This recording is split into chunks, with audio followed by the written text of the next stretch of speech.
kasih Yesus, bersyukur Tuhan kami siap menerima firman dalam nama Yesus Kristus. Haleluya.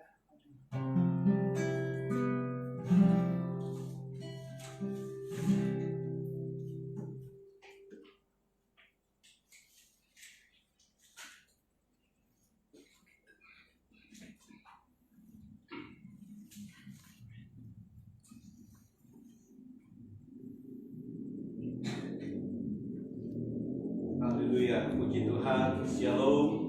Shalom. Shalom. Shalom. Puji Tuhan, kita bersyukur pada Tuhan. Malam ini merupakan anugerah bagi kita semua, sehingga kita boleh dapat dipertemukan oleh Tuhan dalam ibadah doa malam. Dan saya percaya setiap kita yang mengikuti ibadah ini secara langsung, baik saudara-saudara yang ada di rumah, saya percaya setiap pujian dan penyembahan kita boleh memperkenankan akan hati Tuhan. Puji Tuhan, Bapak Ibu yang dikasihi oleh Tuhan, pada malam hari ini kita akan belajar dari keteladanan Ayub dalam menghadapi masalah kehidupan yang Tuhan izinkan terjadi di dalam kehidupannya. Saudara yang dikasihi oleh Tuhan, kita tahu bahwa Ayub adalah sosok kehidupan yang memiliki beban hidup yang paling berat yang pernah ada. Mungkin belum ada satupun manusia di dunia ini yang pernah mengalami beban hidup yang berat seperti yang dialami oleh Ayub. Dan penderitaan yang dialami oleh Ayub, kita tahu bukan karena dia berdosa terhadap Tuhan, ya, namun itu terjadi karena ujian hidup yang Tuhan izinkan baginya. Sebab kalau kita baca di dalam Ayub pasal yang pertama, Bapak Ibu sekalian, coba kita buka dalam Ayub pasal yang pertama ayat 1 sampai ayat yang ketiga.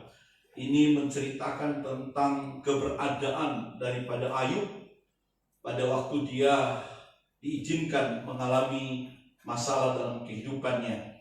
Dalam Ayub pasal yang pertama, Bapak Ibu dikasihi oleh Tuhan, di sana dijelaskan bahwa Ayub ini adalah seorang yang saleh di hadapan Tuhan, ya. Dikatakan dia jujur, dia takut akan Allah, dan dia menjauh kejahatan. Coba kita baca, ya. Di dalam ayat yang pertama dikatakan bahwa ada seorang laki-laki di tanah Uz bernama Ayub, dan orang itu saleh dan jujur. Ia takut akan Tuhan dan menjauhi kejahatan. Ia mendapat 7 anak laki-laki dan 3 anak perempuan.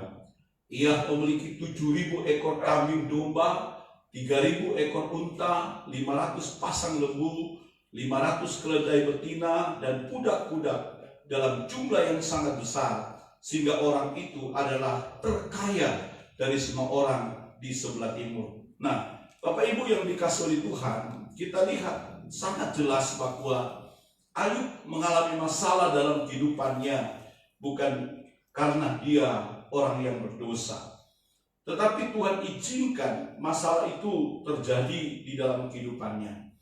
Nah, coba kita akan lihat secara singkat, Bapak Ibu sekalian, apa saja yang dialami oleh Ayub.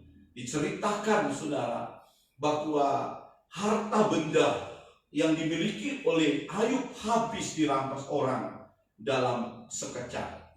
Bahkan dikatakan tadi anak-anaknya, ya, 7 anaknya, kemudian anaknya yang lain juga, saudara, ada 10 anaknya dikatakan, sudah kasih oleh Tuhan, ya, di mana dia punya 7 anak laki-laki dan 3 anak perempuan, dan dikatakan, saudara, kesemuanya anaknya mati dalam sehari. Sudah kasih oleh Tuhan, bukan saja hanya itu, jumlah dikatakan harta kekayaannya pada waktu itu dia dikatakan sebagai orang yang terkaya pada zaman itu karena memiliki jumlah ternak yang sangat banyak. Tetapi apa yang terjadi, dikatakan bahwa hartanya semua kambing dombanya, peliharaannya yang merupakan hartanya habis dirampas orang.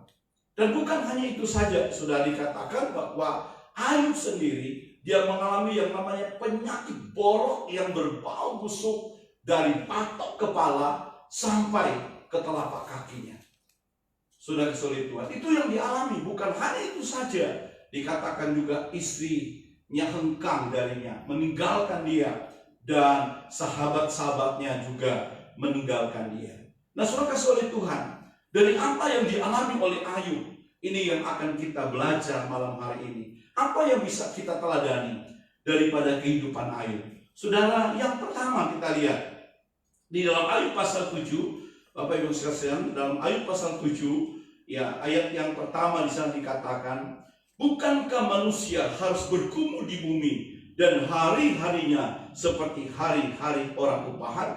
Saudara kasih Tuhan, kita lihat di tengah-tengah pergumulan yang dialami oleh Ayub, hal yang bisa kita teladani yang pertama adalah di mana Ayub dia meminta kekuatan untuk memikulnya. Saudara kasih oleh Tuhan, ini teladan yang harus kita teladani daripada Ayub ketika dia menghadapi masalah dan pergumulan di dalam kehidupannya pribadi dan dalam kehidupan keluarganya, di mana Ayub dia tidak berdoa agar Tuhan menghalaukan masalahnya, tetapi dia berdoa untuk Tuhan memberikan dia kekuatan untuk memikul semua beban yang dialami. Nah, saudara yang dikasih oleh Tuhan, kita tentu semua pasti setuju bahwa selama kita masih ada di dalam dunia ini, kita tidak akan lepas daripada yang namanya masalah.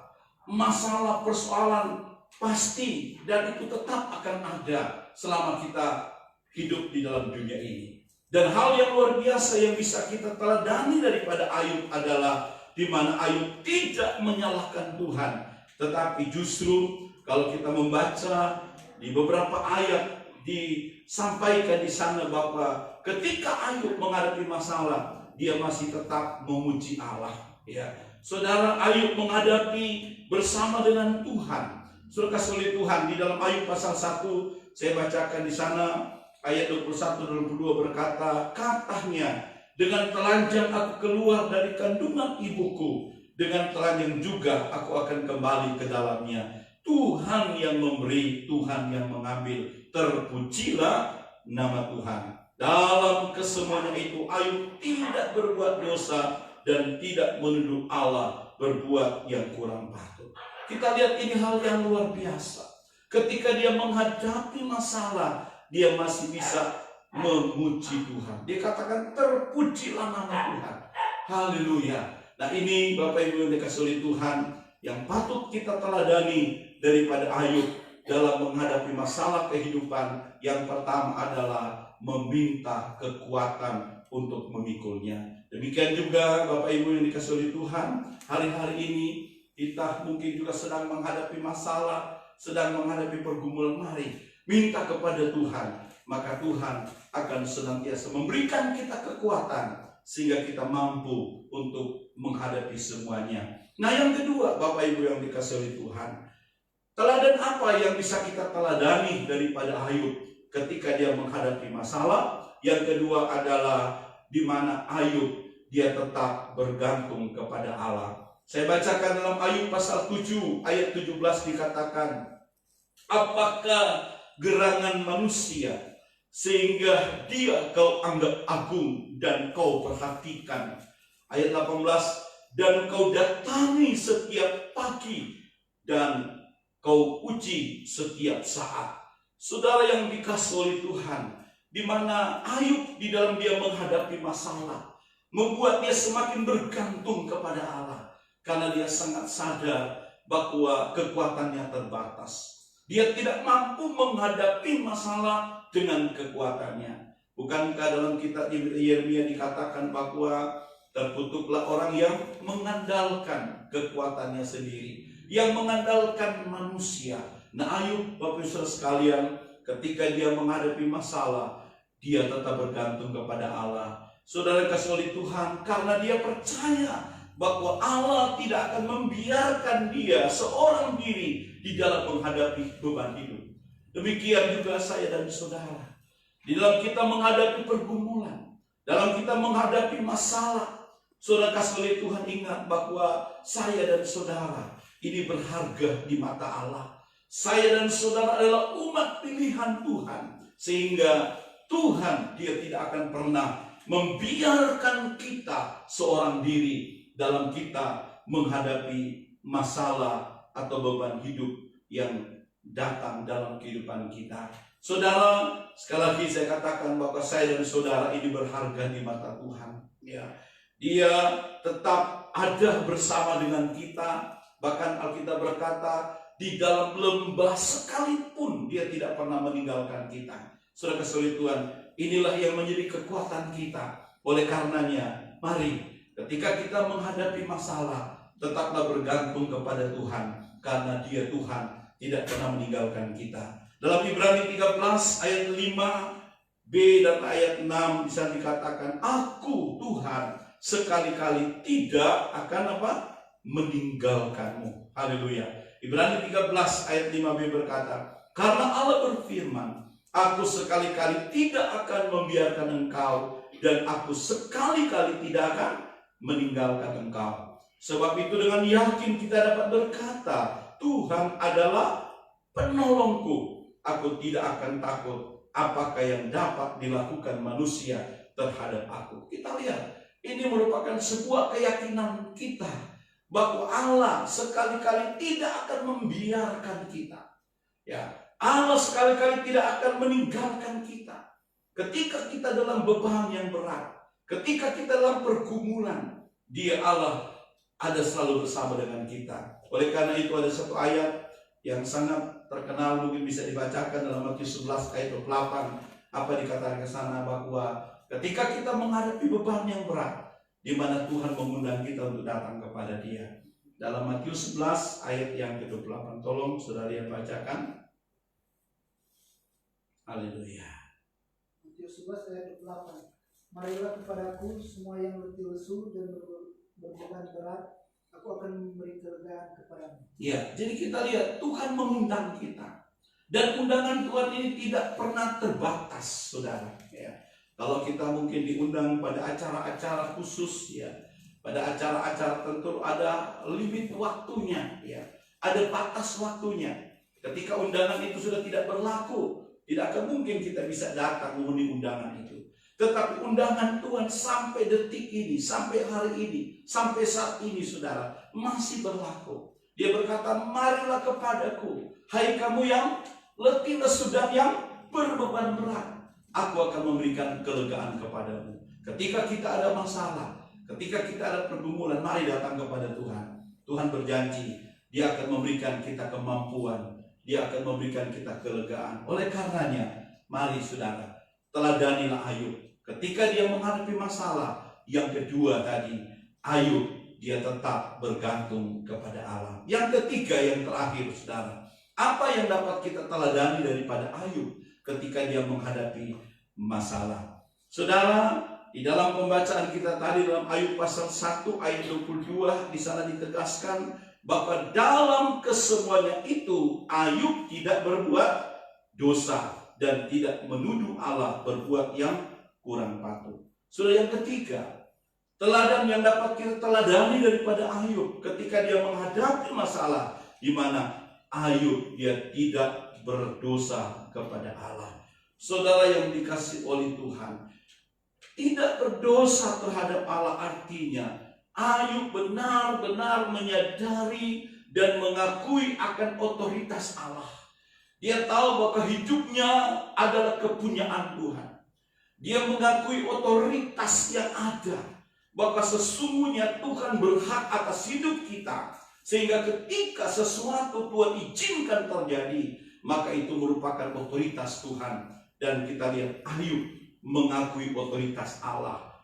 Dengan firman Tuhan berkata tadi bahwa dia tidak berbuat dosa dan tidak menuduh Allah, saudara, berbuat yang tidak patut kepadanya. Saudara kasih Tuhan, inilah teladan yang harus kita teladani dari Ayub. Dia mengakui bahwa Tuhan punya kewenangan dalam hidupnya. Tuhan punya otoritas penuh dalam hidupnya. Sehingga ketika ada masalah, dia tidak protes kepada Tuhan, namun dia mengakui semuanya itu Tuhan izinkan terjadi, ada maksud dan rencana Tuhan. Dia mengakui akan kebesaran Allah, saudara. Dan dia mengakui akan keterbatasannya sebagai manusia. Saudara kasih oleh Tuhan, mari dalam hidup kita tahu bahwa berkat ini berasal dari Tuhan, kekuatan itu dari Tuhan. Oleh karena itu, di dalam setiap masalah yang kita hadapi, mari teladani Ayub untuk kita tidak pernah menyalahkan Tuhan dan tidak berbuat dosa ketika masalah Tuhan izinkan terjadi dalam hidup kita. Sebab terkadang manusia ketika dia menghadapi masalah, bukannya dia datang kepada Tuhan, tapi justru dia mencari pertolongan di luar Tuhan. Ya, masih ada orang Kristen yang masih percaya dukun, ya. Saudara, pergi ke tempat-tempat yang dia anggap bisa menyembuhkan dia, padahal itu bukan dari Tuhan. Saudara kasih oleh Tuhan, berarti dia tidak mengakui otoritas Allah. Tetapi ketika engkau ada masalah, ketika Tuhan izinkan sesuatu terjadi dalam hidupmu, seperti pujian tadi berkata, saudara, mari kita mau datang dan mengakui bahwa hidup kita ini adalah punya Tuhan. Tuhan berotoritas dalam hidup kita. Oleh karena itu, Bapak Ibu yang dikasihi oleh Tuhan, melalui renungan firman Tuhan yang singkat ini, saya mau tegaskan, teruslah minta kekuatan dari Tuhan dalam kita menjalani kehidupan ini. Ketika Tuhan izinkan menghadapi masalah dan pergumulan. Dan yang kedua, akuilah Dia sebagai Allah yang berotoritas atas kehidupan kita. Dan yang terakhir, tetaplah bergantung sepenuhnya kepada kasih dan kuasa Tuhan, karena kita percaya melalui kasih dan kuasanya kita dimampukan dalam menjalani hari-hari yang ada. Kiranya Tuhan Yesus memberkati kita sekalian lewat renungan firman Tuhan pada malam ini. Amin. Kita akan nyanyikan satu pujian, tak terbatas kuasa Tuhan. Kita sungguh percaya ketika kita mengakui akan otoritas Allah dan bergantung kepada kasih dan kuasanya, maka kuasa Tuhan tidak terbatas bagi kita yang percaya dan yang mau berdoa. Haleluya. Tak terbatas kuasa-Mu Tuhan.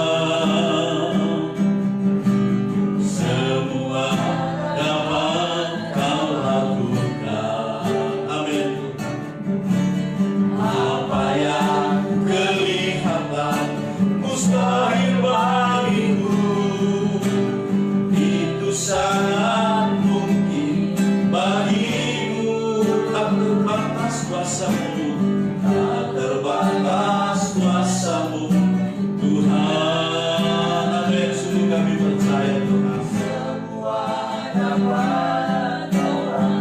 haleluya.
malam ini Tuhan.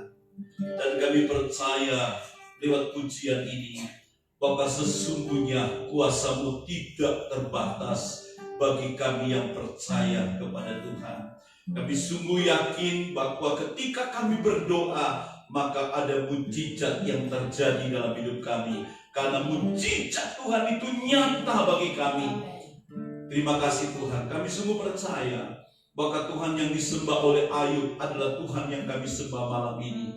Kalau Tuhan sanggup memulihkan Ayub dengan kuasa Tuhan yang besar, dengan kuasa Tuhan yang ajaib, maka kami percaya juga kuasa yang sama berlaku atas kami orang yang percaya. Oleh karena itu Tuhan, mampukan kami untuk kami dapat menteladani Ayub dalam menghadapi masalah, di mana dia terus meminta kekuatan dari Tuhan untuk menjalani kehidupan ini. Dia terus mengakui bahwa Tuhan sebagai pemegang otoritas dalam hidupnya. Bahkan dia mau tetap terus bergantung sepenuh kepada kasih dan kuasa Tuhan. Kami percaya juga ketika itu kami lakukan dalam hidup kami, maka kami akan menjadi orang-orang yang menang karena kami terus bergantung dan mengandalkan Tuhan. Malam ini Hamba berdoa bagi setiap kami yang mengikuti live pada malam ini, biar kiranya Tuhan juga menjangkau setiap mereka yang mendengar firman Tuhan. Kami percaya bahwa firman Tuhan tidak akan kembali dengan sia-sia. Biar kuasa Tuhan dinyatakan dalam nama Yesus, sehingga mereka yang saat ini sedang menghadapi beban yang berat dalam menjalani hidupnya, lewat firman Tuhan ini mereka boleh dikuatkan. Bahkan mereka mungkin saat ini sedang mengalami sakit, kami percaya di dalam nama Yesus mereka mengalami kuasa Tuhan, disembuhkan oleh Tuhan. Mereka yang sedang menghadapi pergumulan dalam rumah tangga, menghadapi pergumulan dalam pekerjaan, kami sungguh percaya kami punya Tuhan yang besar, bahwa ketika kami percaya, maka kami boleh melihat mujizat itu nyata. Ketika kami berdoa, mujizat itu juga nyata dalam hidup kami. Terima kasih, bukan oleh karena kekuatan kami, namun karena Roh-Mu ya Tuhan yang ada dalam hidup kami, karena dimampukan menjalani hidup ini. Berdoa bagi jemaat Tuhan, khususnya jemaat Family Blessing, dimanapun mereka berada. Kami sungguh percaya kalau kami ada sampai malam hari ini, kami masih mulai menikmati akan pemeliharaan Tuhan. Di atas meja kami masih tersedia makanan dan minuman. Itu semua karena kuasa Tuhan. Ketika kami masih bisa tidur dengan nyaman, dengan nyenyak, itu semua karena pemeliharaan Tuhan. Bahkan kami masih boleh melihat keluarga kami, anak-anak kami, istri, suami, semua itu karena anugerah Tuhan. Karena itu kami tak bersyukur, kami akan terus jalani hidup ini bersama dengan Tuhan. Dan kami akan menikmati kebaikan-kebaikan Tuhan akan menyertai kami orang-orang percaya. Diberkatilah jemaat Tuhan dalam segala usaha dan pekerjaan mereka. Apapun yang dikerjakan, Tuhan buat berhasil, Tuhan buat beruntung, karena Tuhan senantiasa memberkati umat-Mu. Terima kasih Bapak. Kami berdoa untuk kegiatan kami di akhir pekan. Besok ada kegiatan doa puasa dan ibadah raya pada minggu yang pertama di bulan Mei. Tuhan tolong semuanya, biar kegiatan pelayanan semua bisa berjalan dengan baik dan nama Tuhan dipermuliakan. Kami percaya kekuatan, kesehatan, dan pengurapan Tuhan akan selalu ada kepada kami hamba-hamba-Mu yang tetap setia melayani Tuhan. Tuhan pakai kami, Tuhan jaga pelihara kami, sehingga dengan kesehatan, kekuatan kami boleh pakai untuk memuliakan nama Tuhan. Terima kasih Bapak. Kami juga berdoa malam ini untuk bangsa dan negara kami. Kami berdoa diberkatilah Bapak Presiden kami, Bapak Joko Widodo, diberkati Bapak Wakil Presiden, para seluruh menteri yang ada. Tuhan berikan mereka senantiasa kesehatan, berikan mereka senantiasa hikmat dalam menjalankan tugas yang Tuhan percayakan kepada mereka. Demikian juga kami berdoa khusus untuk Ketua Tugas Penanganan Tuhan COVID-19 ini. Khususnya Tuhan Engkau berkati mereka, mulai yang ada di pusat, di provinsi, daerah sampai kecamatan-kecamatan. Tuhan lengkapi mereka dengan hikmat Tuhan, sehingga mereka dimampukan oleh Tuhan dengan tugas yang khusus untuk penanganan COVID-19 ini. Biar kiranya mereka diberikan hikmat oleh Tuhan, sehingga mereka dapat menjalankan tugas dengan baik, sehingga COVID-19 ini tidak akan menyebar lebih luas lagi, karena Tuhan menolong mereka. Diberkatilah kota kami, kota Gorontalo, tetap dalam perlindungan Tuhan. Diberkati Bapak Gubernur, Bapak Rusli Habibi, dan juga seluruh bupati dan wali kota yang ada di kota ini. Kiranya Tuhan berikan mereka hikmat senantiasa, dan Tuhan berkati dengan kekuatan dari Tuhan. Terima kasih Bapa, terpujilah namamu. Kami sungguh mengucap syukur, Engkau sungguh baik, dan kami percaya, kami imani Tuhan dengar dan mengabulkan doa kami. Sebentar kami akan berpisah satu dengan yang lain, maupun jemaat Tuhan yang ada di rumah mereka masing-masing. Kiranya Tuhan memberkati mereka. Terima kasih, ini kami Tuhan, berkatilah kami. Saudara-saudara yang dikasihi oleh Tuhan, terimalah berkat kasih karunia, damai dan sejahtera dari Tuhan kita Yesus Kristus, cinta kasih daripada Allah Bapa di surga, persekutuan Roh Kudus akan menghibur, menyertai kita sekalian mulai malam ini, besok bahkan sampai Maranatha, Tuhan Yesus datang kedua kali. Dalam berkat nama Tuhan Yesus Kristus kami nikmati dan kami terima berkat-berkat ini. Haleluya, haleluya. Yang percaya dan diberkati katakan amin.